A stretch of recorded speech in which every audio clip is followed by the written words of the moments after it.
Hello beautiful people in the world besides me, I'm Sabrina and welcome to my channel, Sabrina the Teenage Reader. I'm here filming a new video because I put makeup on and I thought it looked pretty, and you know what? Gotta show the world how pretty I am I right? Anyways, I'm here with one of the last senior year videos that I'm going to post, and in this video I'm going to be talking about my own experience during senior year. By the way, before I start talking about my experience, I would love for you to ask me some questions regarding senior year or high school life or whatever that you want, because the last video with this series is going to be a Q&A. So if there's anything that I didn't answer in the previous videos, please comment down below or send me an email or Twitter or carrier pigeon, I don't know. Whatever way you prefer. And if you don't know what I'm talking about, check the playlist over here or check the videos down below, I don't know. Because I did a series called How to Senior Year, which is just a series talking about high school senior year and tips and advice on how to survive. Because it was not the easiest thing ever, but fortunately I'm here, I survived, so that's good. Senior year is going to be really different for everybody in this world. It all depends on the activities that you have, your goals, where do you want to go, your things, just everything has variables guys, so my story may not really relate to you, but I hope you get something out of it. And I always love to talk about myself, so yeah. So I will narrate every part of my experience according to my video. So first we will talk about academics. During my senior year, I took 3 AP classes, which are AP Statistics, AP Spanish Literature, and AP English Language. And honestly, I regret taking statistics because it doesn't really have to do anything with my major, and my school doesn't offer credit for it, and I don't like math, but hey, I was in advanced math, so it was either that or calculus. So, and AP Spanish Literature, I really enjoyed AP Spanish Literature because I love to read. And if you know how to speak Spanish, I should really recommend you to take Spanish classes because it will give you a lot of foreign exchange credit. I got a 5 on my Spanish language, I mean Spanish literature, and now I have like 25 credits just because of those 2 classes. So that was really good. And the rest of my classes were pretty okay. They were not really that harsh. I think that the harsher classes I had during the 11th grade, and but the thing is that even though they're pretty okay, not really stress worthy, I sometimes got behind a lot of times because I had so many things to do, including college applications and extracurriculars and life, and it's just really overwhelming. And I often kept things for the last minute, which I don't recommend, but hey, I'm a procrastinator and I'm also a perfectionist. I improved this procrastination thing that was happening. I was giving myself incentives to do homework, and I just learned how to juggle and deal with it. And I also learned that I should never block myself, because by blocking myself, I'm losing more of my time. Let myself focus more on college and on friendships and on my YouTube channel more than on my actual schoolwork. And you know guys, I realized for the first time in my life that school isn't everything, that your grades aren't everything, and that homework isn't everything, and that you should let yourself live and not kill yourself for just like a letter grade.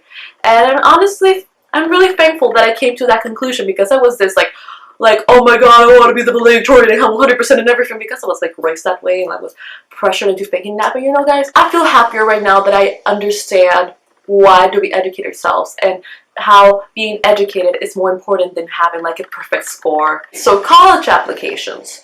College applications were hell for me. Being an international student is even harder to get to college in the United States because you have to be like 4 times better than normal students.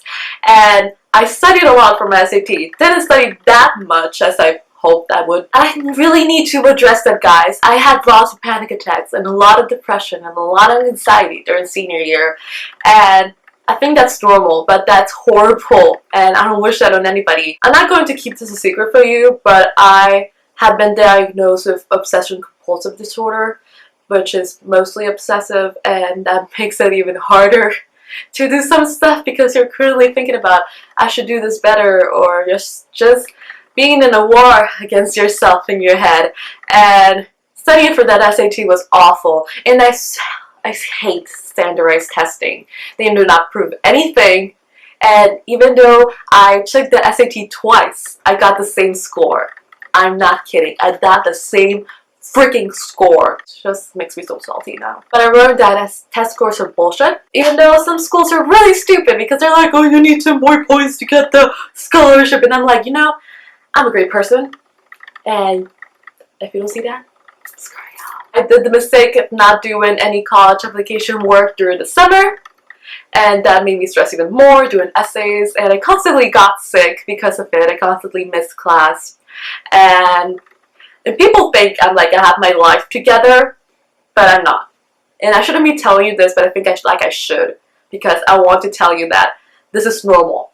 Being unbalanced and feeling lost and feeling so anxious is normal. And it happens to everybody. And I'm not saying it's normal justifying it that, oh, don't complain about it. I'm saying that it's okay to be unbalanced and it's okay to be kind of a mess. Because we're all a mess, guys. So we're just a mess. And people who don't believe that are just even more of a mess than they are. I applied to 9 schools. I got accepted into 7. Declined in 2 because I didn't have enough money, which was bullshit.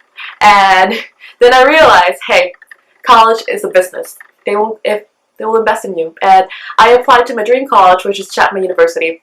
And I got accepted into the film program, in a really prestigious film program. But guess what? I didn't get enough money. I came to the harsh conclusion of reality with all the college shit about money. And all the colleges didn't even give me enough money. And it was really frustrating, guys. Like the first 4 months of this year were the worst 4 months of my life. I went home crying every day to my room. I would lock myself and cry and cry and cry. Because I didn't have enough money to pay for college, and I didn't want to stay in Honduras, because you don't realize, guys, that colleges in Honduras, I don't say that they're shitty, I'm saying that they don't have the opportunities that I want for me, and I felt all my dreams dwindling down, and I felt that all my effort that I gave for during all those 4 years of school, all of the studying, all the extracurriculars, all that work, went to waste because none of these colleges were offering me enough money. It's really frustrating to work so hard and come so far, and in the end it doesn't even matter. That was from Lincoln Park.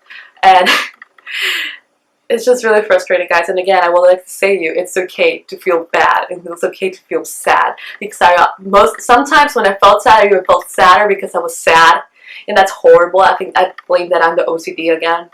Those feelings of helplessness and giving up hope are horrible. But luckily I got this university that I applied to last minute because they had my major and they gave scholarships, and it was Seminary College of Louisiana, and they accepted me. They gave me enough scholarship. They got me to Paris. My mom always says that like things happen for a reason, and I think that's bullshit, but I do believe that things do make sense in the end, and being here makes sense, I must say. So at the end, like this whole rant, the purpose of this whole rant is that don't give up. It's okay to feel sad. It's okay to go to the corner of your room and cry. It's okay to feel helpless. And the most important thing about this is that after you cry and after you feel sad and after you let yourself grieve, you pick yourself up. Because life is about picking yourself up, guys. I wouldn't be here if I didn't pick myself up. We are a generation of fighters, and we fight for what we want. And I let that passion guide me to wherever I go. So please, guys, there's always a way, and please don't be like me, who felt like killing herself during the beginning of the year because she didn't want to stay in Honduras. So fight. Please fight. Wow, this got really deep. I just want to tell you, the senior year is not all flowers and parties and acceptance letters. It's a lot of stress. And you're not the only one who's going through that. A lot of people are going through that. And helping each other and supporting each other is really helpful, and it's really needed during this time. So I would like to also thank my friends for supporting me and my family also. If you ever need help or support, or you have questions about the whole college thing, you can email me. So lastly, I will be talking about social life. It was pretty okay for me. I'm not the most social person ever. I'm social in a way that I like talking to people and I love interacting to people. I'm not a huge fan of crowds and parties. So I went to some parties, but just because I was with the fear of missing out. And I don't recommend you to go to parties or go to things that you don't want to go to. But I hanged out with my friends all the time. I brought my friends over to my house all the time, and that was pretty cool. And I also made sure to make bonds with my friends and just appreciate my friends during the last year that I had them around. And it was pretty cool. And I also made sure to let my friends know that they're appreciated. And I just really enjoy my friends. If you want to do something, just do it, okay? And don't tell anybody that you cannot do this in senior year. You have to do this in senior year. I also made sure to spend a lot of time with my parents because you know what? My parents are my best friends, so we hang out all the time. And I miss them, and I still miss them. I miss my friends, and I miss everybody. But I'm really looking forward to all this that's happening. And I just made sure to do things that I didn't do before and enjoy my last year, sort of, in Honduras. So that's my overall senior experience, and if you have any questions, comment down below, and I'll answer them in the next video. So thank you for watching, like, share, and subscribe, because if you're watching this and you don't subscribe, I will find you. I will kill you. Thank you for watching, and happy senior year, guys. Bye!